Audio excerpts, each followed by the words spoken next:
Et pour la musique, hein? Qu'est-ce que vous allez faire? Ah bah pour la musique, rien. Mais comment ça, rien? Ah bah non. Vous allez vous mettre des petits bouchons de coton dans les oreilles et puis vous allez pas nous faire chier, d'accord? Vous savez qu'on peut appeler la police? Ah bah appelez la police, ça vous occupe. Bon, allez,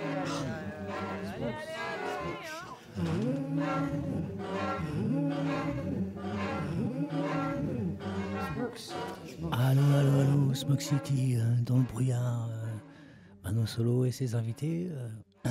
Aujourd'hui, on a Jacques Pasquier avec nous de la Confédération Paysanne, avec qui on va parler un peu de politique alimentaire et puis de politique. On va essayer d'ouvrir un peu le paysage de la tomate ou de la poire, ou je sais pas.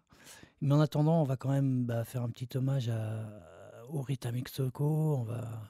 On va dire à Catherine qu'on est vraiment triste pour elle, de ce qui lui est tombé dessus, des putains d'enclumes. Des fois, il pleut des enclumes, quoi. Il n'y a pas de parapluie pour ça, quoi. Donc, un petit morceau d'Erita en l'honneur de Fred Chichin. Et on lui dit au revoir et puis à bientôt. Et là, c'est La taille du bambou qu'on écoute. Et puis, on retrouve tout de suite après Jacques Pasquier pour parler de plein de trucs intéressants. À tout de suite. Erita.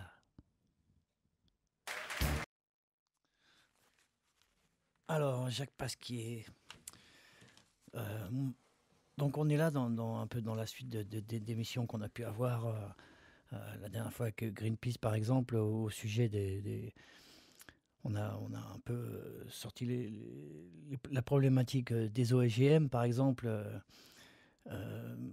Moi, je voulais vous voir aussi parce que vous êtes quand même un syndicat particulier qui vous faites de la politique, par exemple.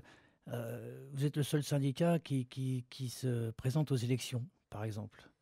Quand on se présente aux élections, c'est qu'on a peut-être un sujet de société. C'est de ça que j'aimerais bien discuter aujourd'hui avec la Confédération Paysanne, d'un sujet de société qui aille plus loin, peut-être, c'est ce que vous dites, hein, que le monde paysan. Donc, moi, j'ai l'impression que vous venez d'un esprit plutôt libertaire, par exemple. La Confédération, c'est des gens qui viennent... là, je vois, on vient de parler de Bertrand Lambert, là, tous les deux. Et je lis La lutte des classes portée par Bertrand Lambert a d'emblée constitué la Confédération Paysanne dans le mouvement social. Donc, est-ce que aujourd'hui déjà, est-ce que c'est toujours un mouvement qui porte une idéologie quand même libertaire ou d'extrême gauche? Je pense que c'est plus complexe que ça.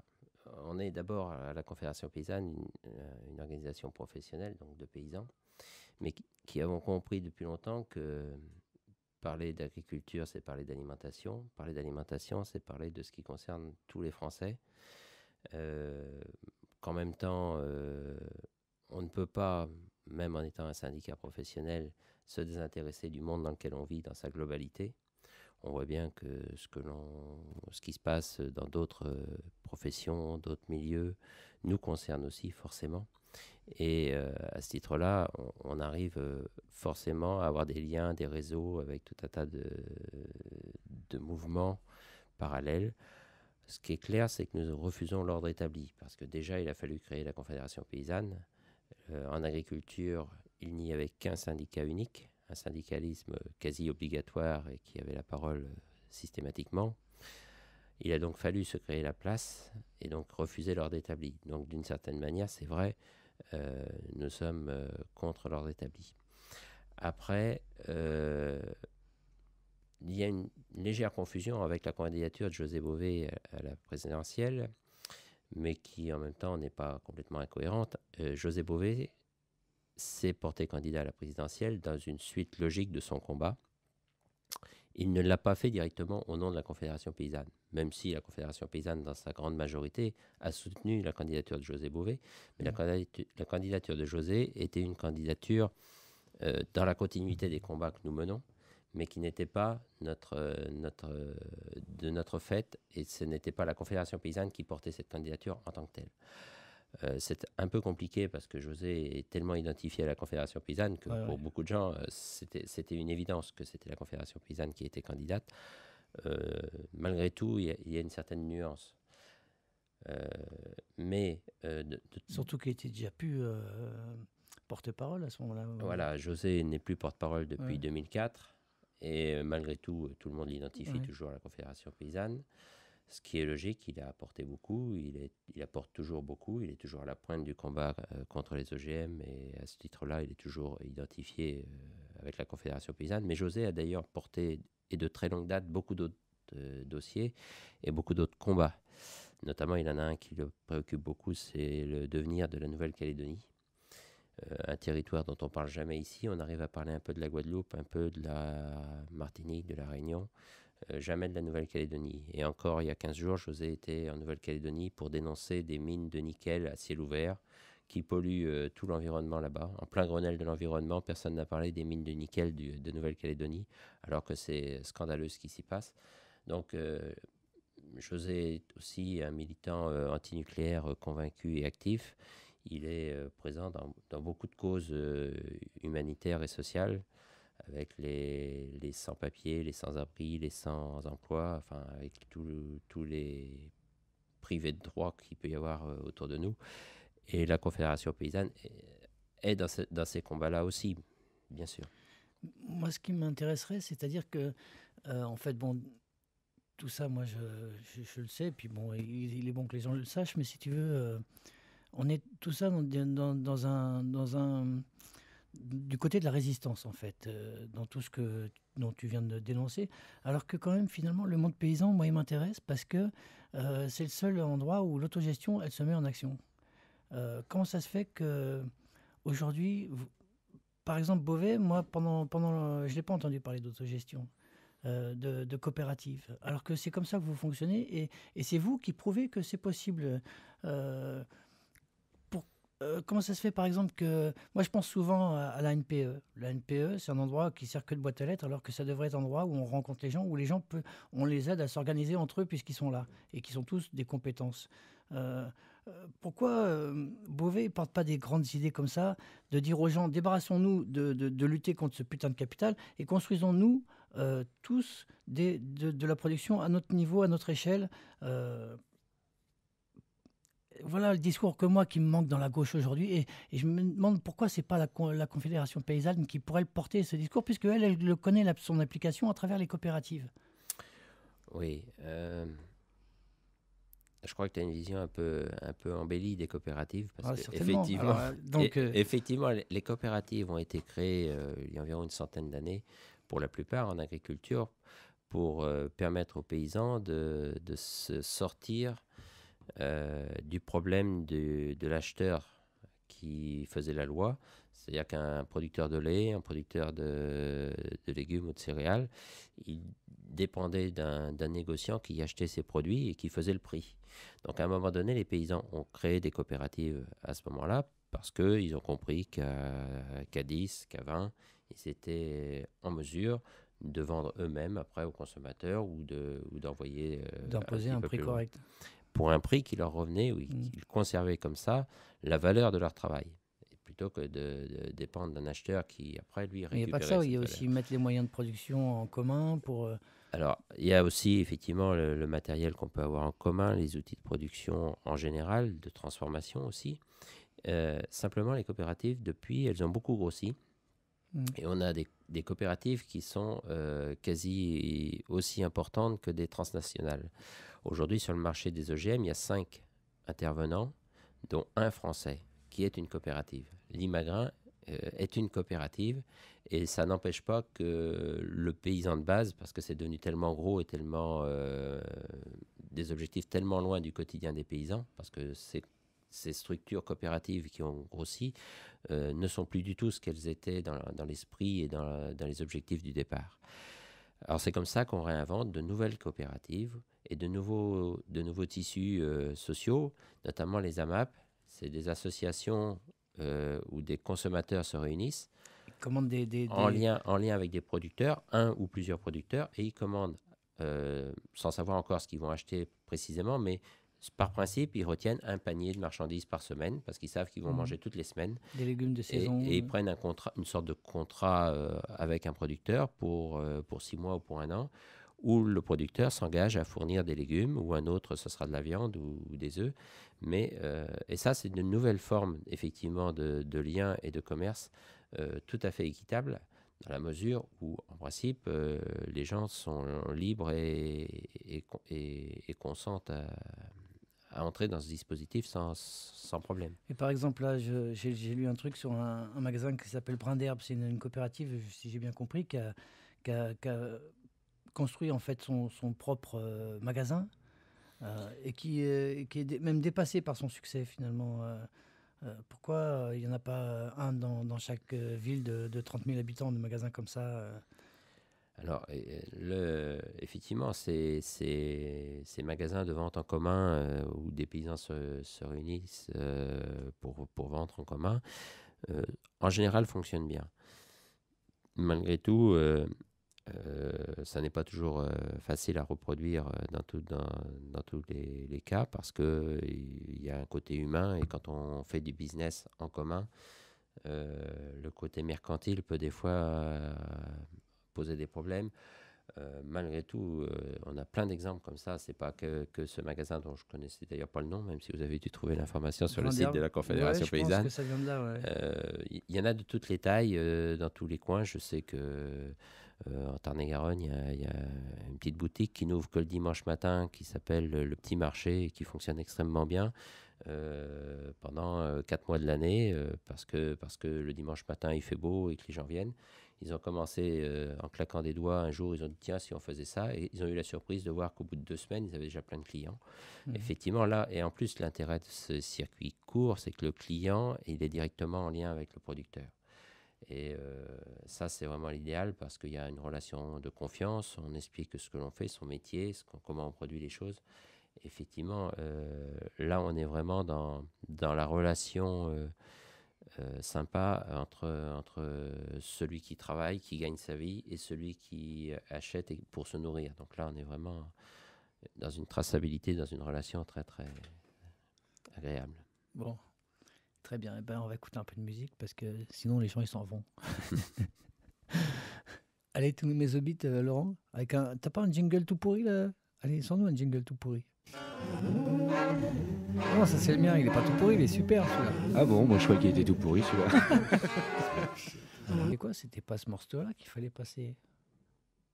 Enfin bon. Moi j'avais la numéro 11. Ah ben non, c'était pas celle-là, mais tant pis pour moi. Bon, bah tant pis. Bon. Ouais, on en était à quelque chose que moi j'ai pris conscience sur le site et dans l'argumentaire de la Confédération.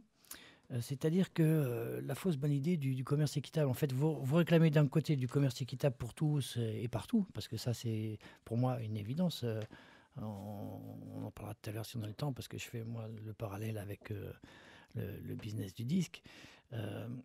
Mais on parlait des fausses bonnes idées à propos du commerce équitable. C'est-à-dire qu'il y a des choses qui coûtent plus cher et qui dépensent beaucoup plus d'énergie à faire venir que l'intérêt que ça rapporte à tout le monde. C'est-à-dire que c'est la planète entière qui souffre d'une façon de faire du commerce complètement débile, même s'il est souvent équitable. Je ne m'exprime pas bien aujourd'hui. Hein. Tu vas nous expliquer ça mieux. Ce que je peux dire, c'est qu'effectivement, ce n'est pas parce qu'on fait travailler les pays du Sud ou même qu'on leur envoie de la nourriture qu'on leur rend service. Les choses sont beaucoup plus complexes, et parfois on les laisserait se débrouiller tout seuls, ils s'en porteraient que mieux. Parce qu'effectivement, il y a des démarches de commerce équitable avec des labels qui prennent en compte les questions sociales et autres, et qui sont malgré tout intéressante. Mais bien souvent, quand à l'échelle de la planète, on a des productions dans les pays du Sud, en Afrique ou en Amérique latine, c'est au détriment de l'alimentation de ces pays-là. Par exemple, au Brésil, qui est le 2e exportateur mondial de produits agricoles, c'est-à-dire un très gros pays producteur, 30% de la population ne mange pas à sa faim. Parce que dans ces pays-là, on produit des cultures de vente, c'est-à-dire des marchandises qui sont destinées à être exportées un peu partout sur la planète, et notamment en Europe. Et que plutôt que de nourrir sa population, le Brésil nourrit les élevages de porcs ou de volailles de l'Europe et d'ailleurs. Ainsi, si on voulait vraiment nourrir toute la planète, on pourrait y arriver aujourd'hui. On produit suffisamment pour que tous les habitants de la planète mangent à leur faim. Simplement, les choses sont mal réparties, ne sont pas acheminées vers ceux qui en ont besoin. Et parfois, plutôt que de produire des choses qui serviraient à nourrir la population là où elle est, on leur fait produire des cultures de vente. Ainsi, en Afrique, dans certaines régions, on produit du coton. Mais le coton, ça ne se mange pas. Mmh. Et le coton, on l'envoie chez nous. Où on leur fait produire, avec des contrats qui paraissent intéressants, des bananes, pour les exporter. Et c'est des surfaces qui ne peuvent pas servir. Mmh. Quand en Côte d'Ivoire, on plante des bananiers, c'est clairement pour envoyer en Europe et sur le marché européen. Mais pendant ce temps-là, c'est autant de terre, c'est autant d'eau, parce que pour faire pousser, il faut de l'eau. C'est autant de terre, c'est autant d'eau qui n'est pas disponible pour des cultures vivrières, comme on dit, c'est-à-dire des cultures qui servent à nourrir la population locale. Donc ça, c'est un vrai problème. Après, sur l'alimentation de nos volailles, il y a un gros problème. Un porc qui est nourri en Bretagne, il est nourri avec du maïs qui pousse dans le sud-ouest, avec du soja qui vient du Brésil, et puis le porc en question, il va peut-être être consommé en Asie, et tout ça, ça génère des transports. Ouais. C'est un porc, mais pour les volailles, c'est la même chose, c'est des viandes voyageuses qui génèrent du transport pour l'alimentation des animaux, et après elles-mêmes, ces viandes sont à nouveau transportées à travers le globe, ce qui fait qu'après on nous dit on a des problèmes de changement climatique, il faut transporter les ordures et la merde aussi. Et il faut après soi-disant faire des agrocarburants, mais avant que l'agriculture se soucie de faire des agrocarburants, elle aurait mieux à faire des économies sur ce qu'elle consomme pour produire. Et ces systèmes de production mondialisés qui traversent la planète dans tous les sens, c'est quelque chose de complètement imbécile. Et ça ne sert qu'à faire du commerce. Parce que la raison de tout ça, c'est pas de nourrir les gens là où ils en ont besoin. C'est tout simplement que plus il y a d'échanges, plus il y a du fric à se faire, plus il y a d'argent qui circule, plus il y en a qui en prennent. Et ce que vous expliquez, c'est que c'est pour ça qu'on baisse, qu'on crée l'Europe, qu'on baisse qu'on enlève les frontières douanières, c'est pour libéraliser tous ces échanges qui profitent quand même, en fait, que toujours au capitalisme et pas aux populations, quoi, en fait. C'est vrai que la règle du commerce mondial, avec l'Organisation mondiale du commerce, c'est d'enlever toutes les barrières aux circulations de marchandises, l'objectif étant que ça circule au maximum. Mais ça ne sert ni aux producteurs, parce que les petits paysans dans ce gros marché mondialisé, ils sont dans les mains de ceux qui font le commerce, qui détiennent le commerce. C'est pour que ça soit encore rentable après tout le parcours que fait un poulet, il faut effectivement le produire au minimum de coût, quoi. Sinon, ça c'est la mise en concurrence qui fait que le producteur, qu'il soit en France ou qu'il soit au Brésil, de toute façon, lui, il va pas être rémunéré de son travail. Mais, et au bout du compte, le consommateur, il a un produit qui est d'une qualité très, très limitée, même dégueulasse des fois, parce qu'un produit qui a traversé la planète comme ça, c'est pas forcément comme ça qu'on a des produits de qualité. Or, ça n'a qu'un intérêt, c'est que quelques firmes détiennent le marché mondial des produits et en font du fric. C'est eux qui auront le pouvoir, ça va être la dictature du grainier aussi. Demain, plus personne ne pourra planter quelque chose sans demander son avis à Monsanto ou à, je ne sais plus comment ils s'appellent les autres. Alors, l'alimentation, c'est effectivement un grand marché en soi, mais le marché le plus intéressant pour détenir l'alimentation, c'est effectivement le marché des semences. Parce que si le paysan n'a pas de semences, il ne peut pas avoir de production. C'est pour ça aussi que les OGM ont été inventés, parce qu'avec les OGM, ils peuvent mettre un brevet sur cette semence.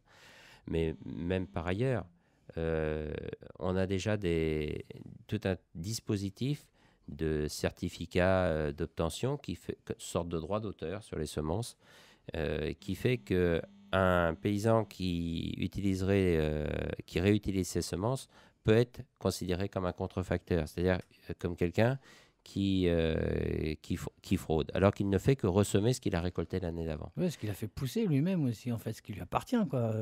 Oui, Sauf que ça lui appartient pas. Eh bien, au nom de la sélection et d'un supposé travail de recherche fait par des firmes, celles-ci se considèrent comme propriétaires des semences quand on les réutilise. Alors que les semences, elles existent depuis des milliers d'années. Ça fait au moins 10 000 ans que le paysan sélectionne des graines, puis les ressème d'une année sur l'autre. Et puis tout d'un coup, depuis moins de 100 ans, des firmes se sont dit « Ah oui, mais nous, on fait mieux que le paysan ». Ouais. Les paysans, ils l'ont fait depuis des... Et à l'époque, tout le monde était plus ou moins paysan. C'est comme ça qu'on a entretenu des graines et des récoltes, qu'on a amélioré les graines petit à petit pour avoir des semences adaptées au climat et aux terres un peu partout sur la planète. Et ça se faisait très bien. Sauf que tout d'un coup, des firmes, pour être plus performantes, se sont dit, nous, on va faire ça mieux. Alors, elles ont cherché à avoir plus de rendement, mais c'est souvent des semences qui ne peuvent pas être utilisées partout, et parce que si elles produisent beaucoup, il faut en même temps qu'elles soient entretenues avec tout un tas de pesticides et de produits chimiques, parce que sinon elles ne résisteraient pas. Donc c'est des semences très productives, mais aussi très fragiles. Et entre-temps, le paysan, il s'est vu voler son droit d'utiliser la semence, alors qu'au départ, c'est pourtant bien cette tradition qui a fait qu'on a réussi à nourrir la population depuis au moins 10 000 ans en devenant des cultivateurs. Alors qu'avant, de façon saine, quoi. C'est-à-dire que cette évolution lente, elle est pas, c'est pas du n'importe quoi, parce qu'aujourd'hui, on a fait un bond en avant dans l'évolution, peut-être des plantes, mais on n'en sait rien de ce qu'elle va. Là, j'ai vu aussi qu'il y a le mont 831 maïs. Là, le mont 810, mont 863 peut-être. Voilà, oui. c'est ça. On ne sait toujours pas s'il n'est pas nocif pour l'homme, en fait. Aujourd'hui, on crée avec les OGM, mais peut-être avec d'autres technologies bientôt, de nouvelles espèces, de nouvelles variétés, avec des façons de faire complètement artificielles. On prend un gène de poisson qu'on met dans une fraise ou un gène de bactéries qu'on met dans du maïs. Et derrière ça, on met ça sur le marché. On n'a même pas évalué les risques pour la santé. Or, quand on modifie les plantes de façon aussi brutale que ça, parce que ça se fait de façon très brutale, ces modifications génétiques, ça génère des modifications même dans la composition de ces plantes et des graines qu'on récolte. Or, on a déjà constaté que chez des rats, des modifications biologiques importantes existaient quand ils étaient nourris avec des OGM. Et malgré tout, on nous dit non, oui, mais c'est anodin, c'est pas grave, faites-nous confiance. Or, nous, on ne peut pas avoir confiance, ça c'est clair. C'est pour ça que sur le combat OGM, on n'a pas hésité à se mettre dans l'illégalité par les fauchages, comme on le fait depuis 10 ans. Bon, on a un petit trou. On va écouter. J'ai reçu ce matin, moi, un disque là, de Jean-Claude, l'ancien batteur des Strychnine que j'ai rencontré à Bordeaux là, il n'y a pas longtemps. Strychnine, c'était un groupe de rock. L'époque du Jimmy's à Bordeaux. Exactement, voilà, le avec Jimmy's Noir à Désir Bordeaux, qui démarrait ouais, aussi. dans les années 80. Hein. Donc là, puisque je ne sais pas quoi dire. Aujourd'hui, je suis vraiment un peu fatigué. Allez, on écoute Strychnine, Génération vaincue. Génération vaincue. Donc, pour tous ces vaincus, là, j'ai un bon plan, parce qu'on discutait là, des subventions agricoles. Et j'ai lu dans le dossier, toujours le même dossier, je ne vais pas arrêter d'y faire référence, qu'il y a des... En fait, il suffit d'avoir des terres pour pouvoir bénéficier de subventions. C'est-à-dire que... j'ai vu, il y a 70% des producteurs de lait qui ont disparu. Et donc, en fait, c'est ces gens-là qu'on continue de payer à rien foutre, ou c'est d'autres gens qui non, c'est... Il y a combien de gens qui sont payés à rien faire, en fait? C'est pas forcément... Au départ, on était payé par rapport à ce qu'on produisait. 1 kilo de blé, 1 kilo de lait, 1 litre de lait, 1 kilo de tomates rapporté tant, parce qu'on le vendait à un certain prix. Et puis en 1992, il a été décidé qu'il fallait baisser le prix de nos productions pour se rapprocher du prix du marché mondial. C'est-à-dire qu'il fallait que notre prix soit à peu près le même que celui du paysan brésilien qui n'a pas de sécurité sociale, qui n'a pas, aucune sécurité d'aucune sorte. Et donc on a baissé les prix, mais en contrepartie, on a mis des subventions.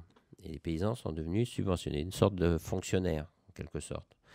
Et par contre, plus le paysan avait d'hectares, plus il avait de subventions.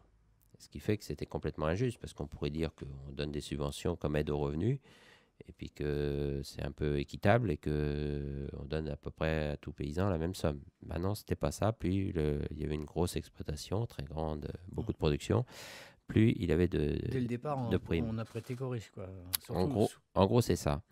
Et puis, alors, ce qui est devenu encore pire, c'est que depuis 2003, on peut toucher les mêmes sommes sans être obligé de travailler. Alors, forcément, celui qui a des toutes petites subventions ou qui n'en a pas, parce que certains n'en ont pas, notamment les producteurs de maraîchage, de fruits, de légumes, ils n'ont pas de subvention. Mais celui qui a des subventions n'est pas obligé de produire pour continuer à percevoir ses subventions.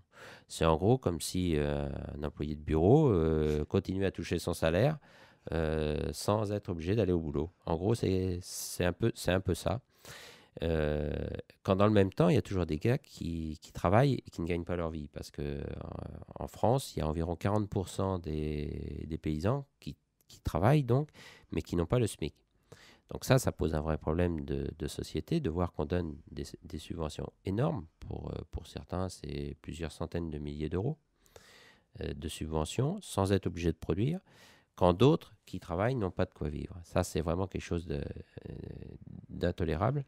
Et ça, c'est l'Europe. C'est l'Europe qui met en place ce système-là. C'est les gens qui produisent de l'aliment qui n'ont pas de quoi bouffer, quoi. C'est un drôle de truc, quoi.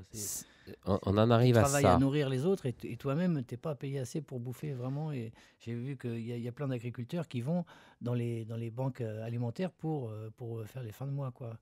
Oui, parce que... C'est un paradoxe, quoi, complètement fou. Oui, on en arrive à ça parce que dans le système économique où on est, on n'a aucune logique commerciale.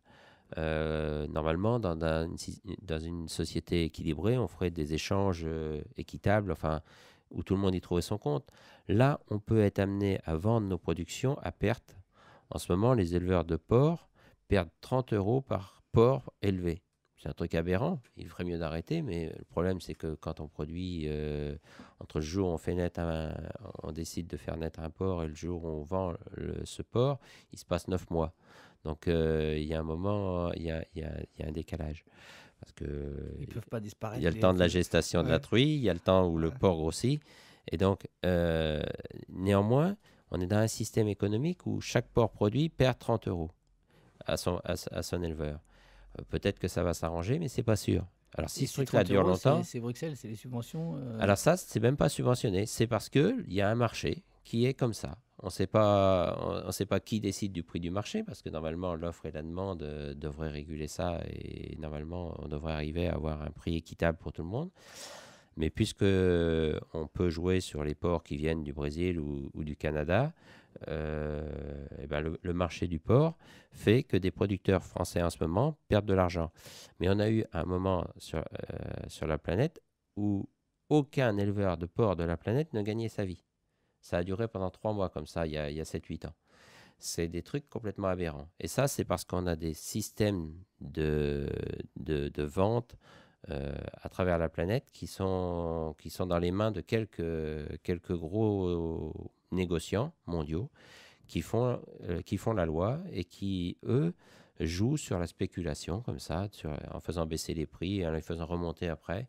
Un marché régulier, ça ne permet pas de spéculer et de faire des profits. Quand le marché il a des hauts et des bas, c'est formidable pour les spéculateurs. Sûr. Et ça, c'est ce que, normalement, l'Europe devrait essayer d'éviter en essayant d'organiser les marchés, de réguler pour que les prix soient à peu près corrects pour les producteurs, mais et qu'ils soient réguliers à longueur d'année. Or, on est dans des systèmes de plus en plus irréguliers où une année, les prix sont très élevés, l'année d'après, ils sont très faibles. Mais on sait très bien que dans tous les cas, c'est toujours ceux qui font le commerce entre les deux vont y gagner. qui gagnent l'argent. Ouais.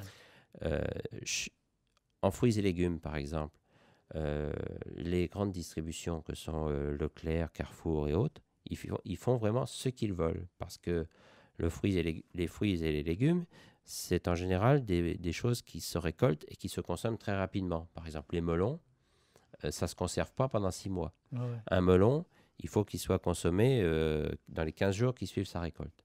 Or, quand il y a de la production en France, les 4 ou 5 marques de grande distribution imposent aux producteurs le prix qu'elles veulent payer.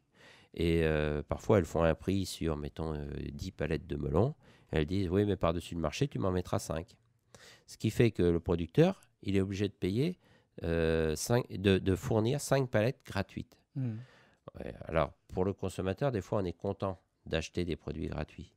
On aime bien quand, à Leclerc ou Intermarché ou ailleurs, on a un produit gratuit pour en acheter.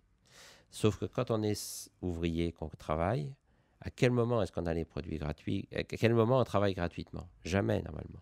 Donc, moi, je comprends très bien quand des gens qui ont peu d'argent, parce qu'il y en a quand même quelques millions en France, au moins 7-8 millions de personnes pauvres en France, quand ces gens-là utilisent ces dispositifs et les discounts alimentaires et autres, sauf qu'on voit beaucoup de gens assez riches qui vont sauter sur les opportunités d'acheter un produit gratuit avec un payé. Et c'est pourtant comme ça qu'on vole la valeur du travail à ceux qui travaillent. Mais justement, c'est là qu'on en revient à quelque chose de plus politique, parce que moi, tu me parles de Leclerc et tout ça. Moi, je vois tout à fait, moi, en tant que petit producteur aujourd'hui de musique, tu vois, j'ai mon album, je suis producteur de mon album, j'ai des rapports avec la FNAC et ainsi de suite. Et ça se passe exactement comme ça pour moi, pour vendre ma musique. Merde, je sais plus où je voulais en venir. Ce que je voulais dire, c'est que oui, c'est ça. Donc, quelle est la solution finalement? Parce que quand tu expliques ça aux gens, voilà, où je voulais en venir, enfin, quand tu expliques ça aux gens, on en arrive tout de suite effectivement au salaire, en fait. C'est-à-dire que les gens, oui, comprennent bien que quelque chose de gratuit, forcément, au bout de la chaîne, il y a quelqu'un qui se fait entuber pour que ça soit gratuit. Il y a quelqu'un qui a bossé gratuit pour toi, et c'est pas normal parce que tout travail mérite salaire. Mais ils te disent, oui, mais d'accord, mais moi, tant que j'aurais pas un salaire plus élevé, bah, je serais obligé d'aller chez Lidl acheter des produits pourris qui respectent rien, ni l'environnement, ni ma santé, et ainsi de suite. Donc, est-ce que la conf, justement, elle a une vision plus large pour permettre à des gens de consommer mieux? Parce que finalement, là, on est en train de culpabiliser le mec qui n'a pas une thune pour consommer bien. Et l'autre, en fait, il nous écoute même pas, il s'en branle. Le bourge qui, lui, va quand même acheter les produits les moins chers parce qu'il est radin, il s'en branle de nos discours parce qu'il est libéral. Est-ce que la conf, elle a un discours pour justement parler à tout le monde de ça? Tu comprends ce que je veux dire? Alors, effectivement, on a parlé tout à l'heure des AMAP et des commerces de proximité. Ça, c'est un moyen, effectivement, d'avoir une relation qui court-circuite toute la grande distribution. Mais ce n'est pas forcément à la portée de tout le monde. Mais le problème, et c'est bien pour ça qu'on intervient dans d'autres sujets que les sujets strictement agricoles, ça se passe sur la répartition de la richesse dans le pays. Entre 1970 et aujourd'hui, il y a 10% de la richesse nationale qui allait avant sur les salaires, qui va aujourd'hui à la rémunération du capital, c'est-à-dire la rémunération des emprunts et des banques. C'est clair que ces 10%-là, c'est de la richesse qui ne va pas à ceux qui travaillent. Or, si on veut que la population puisse s'acheter des produits de qualité, et à mon avis, la richesse française le permet tout aussi bien qu'elle le permettait avant, puisque le produit national augmente toujours, ça passe par la répartition. Aujourd'hui, ce n'est pas des règles du genre travailler plus pour gagner plus qui sont importantes. C'est clairement que l'argent aille à ceux qui en ont besoin. C'est tous les dispositifs de solidarité qu'on avait créés qui sont en train de disparaître petit à petit. On ne parle pas de revaloriser le SMIC. On a par contre des grands patrons qui ont des millions d'euros tous les ans qui leur tombent. Je suis désolé, un grand patron ou un gars qui cherche du travail, ils ont tous les deux les mêmes besoins alimentaires dans la journée. Ça, quand on nous dit qu'il faut faire circuler l'économie, en plus c'est complètement débile, parce que le grand patron, il n'arrivera jamais à manger ses 8 millions d'euros par an. Alors que celui qui a le SMIC ou moins que le SMIC, si on lui augmente, ça, il va l'utiliser, il va faire tourner l'économie. Ouais, Donc vrai. ça, une vraie aberration. Parce que si on veut vraiment accélérer l'économie nationale, c'est bien en distribuant un peu plus de richesses aux plus pauvres. Encore que je ne sais pas si quand on est pauvre, on peut parler de distribution de richesses, mais distribuer du revenu aux plus pauvres, qu'on va accélérer l'économie. Parce que celui qui a des fins de mois, et même des fois des fins de mois qui commencent le 10, difficile, si on lui donne un peu plus de moyens, il va forcément le dépenser parce qu'il aura de quoi, il a des besoins. Mais cet argent, il vient d'où donc il serait censé c'est les emprunts de l'État? Aujourd'hui, on calcule la richesse nationale par le montant de tout ce qui circule comme argent en France. Cette somme-là, elle augmente en gros de 2% par an depuis tout le temps. Ouais. Je crois que depuis 40 ans, il n'y a qu'une année que ça n'a pas augmenté. Et malgré tout, on a de plus en plus de gens qui n'ont pas de revenus décents. Et tout ça parce que Ça profite plus quand ça même. va, il y a une certaine élite qui récupère des très gros revenus. Et alors que si on le répartissait bien, tout le monde, le SMIC pourrait être au double de ce qu'il est aujourd'hui si on avait vraiment cette volonté. Simplement, on n'a pas cette volonté parce que c'est des choix stratégiques. Hein. On veut avoir des privilégiés et puis des gens plus démunis. Dans notre société, l'égalité, elle est dans la Déclaration des droits de l'homme, mais elle n'est pas encore dans les Je faits. reviens à l'autogestion parce que finalement, un paysan, c'est quoi? C'est quelqu'un qui se prend en main. C'est quelqu'un qui est autonome quelque part. C'est le mec, c'est personne qui va aller bêcher son champ à sa place, qui va aller planter à sa place et qui va aller s'occuper bien de son champ à sa place. Un paysan, une association de paysans, comme moi j'étais un peu naïf, mais une coopérative pour moi, c'est des gens qui ensemble se prennent en main. Euh, Aujourd'hui, un salarié, c'est quelqu'un qui se prend pas en main.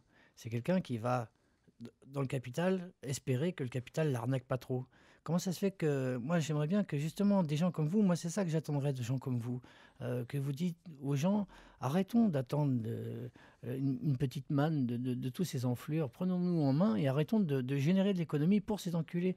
Est-ce que ça serait pas à la conf de réfléchir à des systèmes de production qui soient nouveaux entièrement non pas spécialement parallèles, puisque ça serait avec tout le monde, avec des vrais citoyens, pas avec des marginaux et des babacools comme dans les années 70. Tu vois ce que je veux dire? Nous, je vois assez bien ce que tu veux dire. Simplement, on ne peut pas dire aux salariés français qui n'ont que ça comme perspective pour gagner un minimum, parce que ils ne gagnent pas des 100 et des 1000 pour la plupart d'entre eux, laissez tomber votre emploi salarié et réinventer quelque chose de votre côté. Ça, c'est pas possible. Par contre, il faudrait que tous les salariés, tous les citoyens de France comprennent que c'est à travers le cadre politique qu'on met en place qu'on se fait bouffer.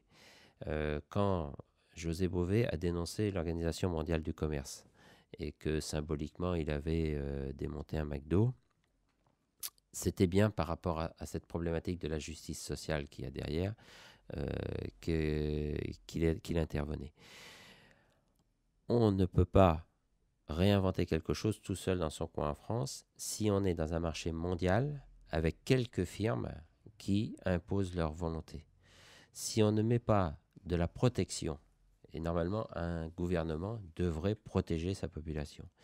Et aujourd'hui, tous les mécanismes de protection sont interdits par rapport à la concurrence mondiale. Il faut que tous les États soient en concurrence.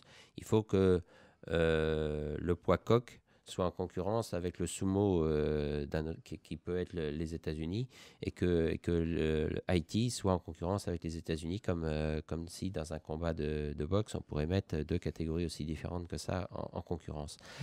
Alors, la vraie révolution, elle se fera quand on arrivera à remettre en cause cette question de concurrence. Et quand on nous parle de libéralisme, le fameux mot, il y a le mot liberté dedans, mais c'est complètement tordu ce truc-là. La liberté pour les enfants. Parce que c'est la liberté pour le plus gros de bouffer le petit. Ouais. C'est la liberté d'écraser les autres.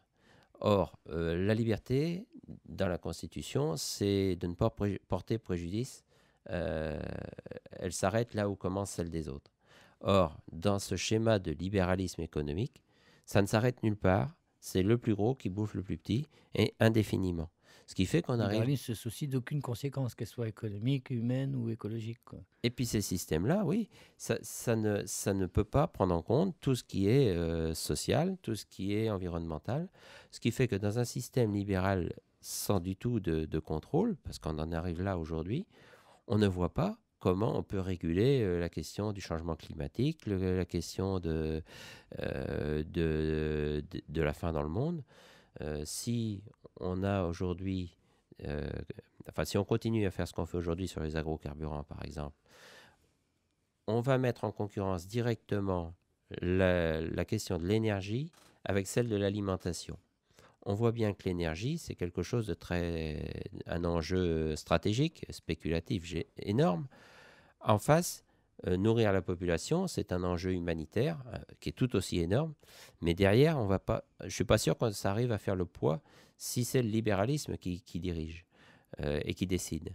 On risque d'avoir des voitures et des camions qui roulent sans problème, avec des populations mondiales qui sont de moins en moins nourries parce que la production agricole servira à faire des agrocarburants. Et on risque d'arriver à ce truc-là qui est complètement scandaleux.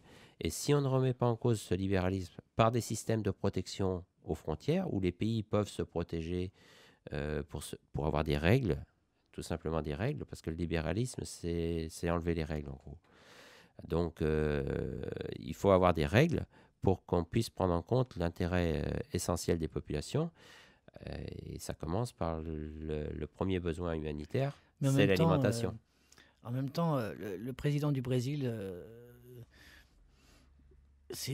personne ne pourra l'obliger à diversifier sa production. Et là, il est plutôt dans la canne à sucre pour faire du bioéthanol, un truc comme ça.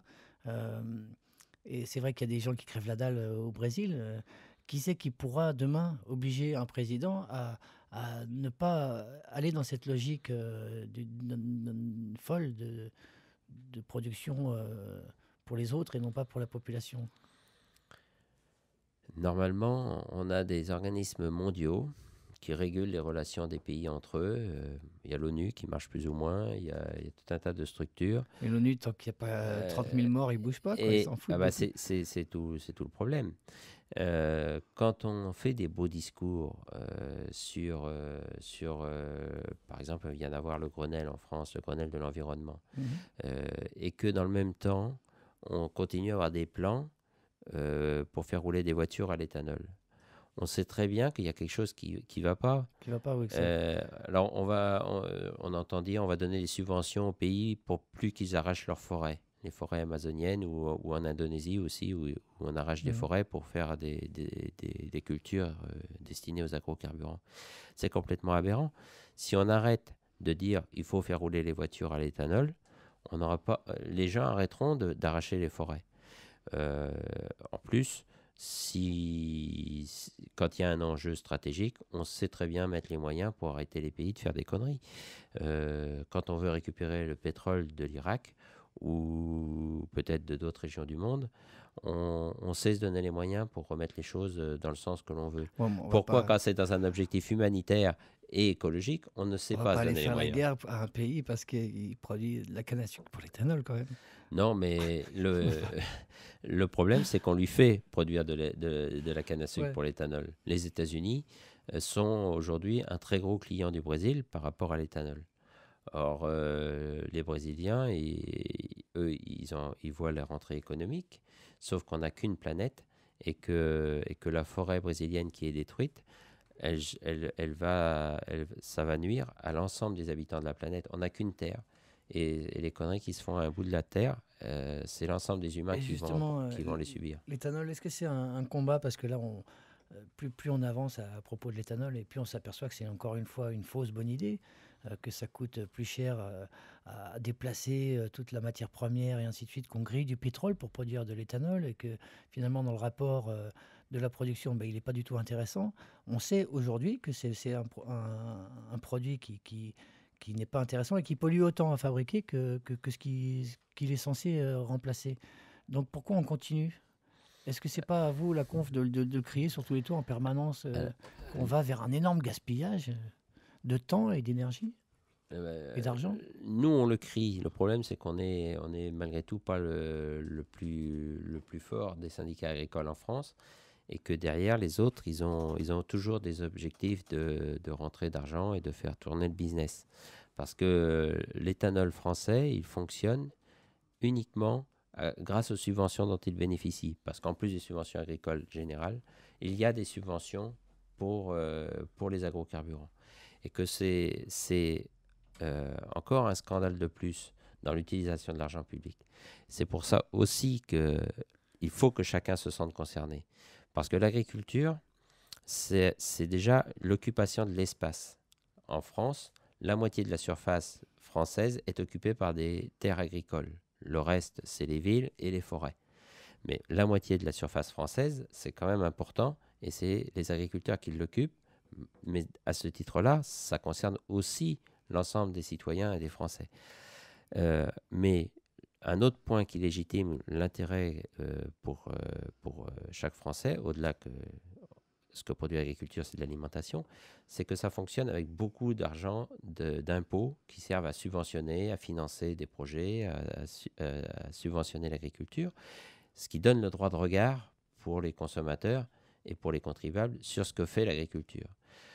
Oui, parce que c'est cet argent des subventions pour payer le type dont on parlait tout à l'heure, qui ne produit plus et tout, mais qui gagne quand même sa vie, finalement, c'est toi et moi qui le payons, quoi. C'est nous, les Français, qui le payons avec nos impôts. Oui. Et puis les Belges aussi, enfin toute l'Europe. Toute l'Europe est dans ce système-là. Et c'est bien ça le problème, c'est qu'on a un ministre de l'Agriculture aujourd'hui qui est le ministre des Agriculteurs et des agriculteurs majoritaires.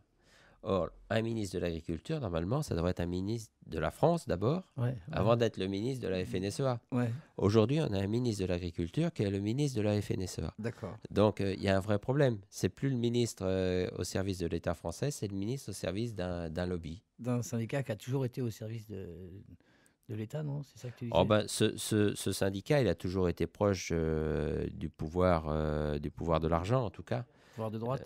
Pouvoir de droite, oui, c'est un syndicat de droite, très clairement, mais qui est aussi très, très impliqué dans toute cette gestion financière de l'économie agricole. Bon. Ben, on va être obligé de se quitter, là, parce que c'est déjà l'heure. Ça passe vite, le temps. Hein. Et ben, je te remercie beaucoup, Jacques, d'être passé nous voir.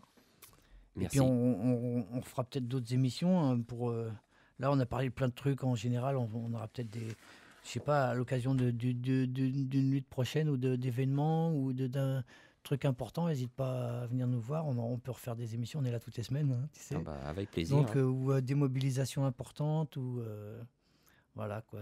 Smoke City, elle sera ravie d'accueillir la conf tant qu'elle aura besoin de nous, entre autres.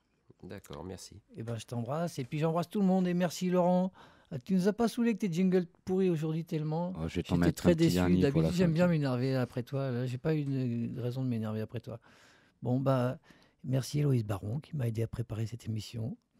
Et au revoir à tous et salut à tout le monde. On était sur Allegre FM 93.1. Ciao. Mon général, mais moi je voudrais savoir quelque chose. Une fois que nous serons au pouvoir, on fera quoi? De l'argent. Beaucoup d'argent. Et il faudra vivre ici? Au début. Alors, général, quand prenons-nous le pouvoir? Lundi, impossible.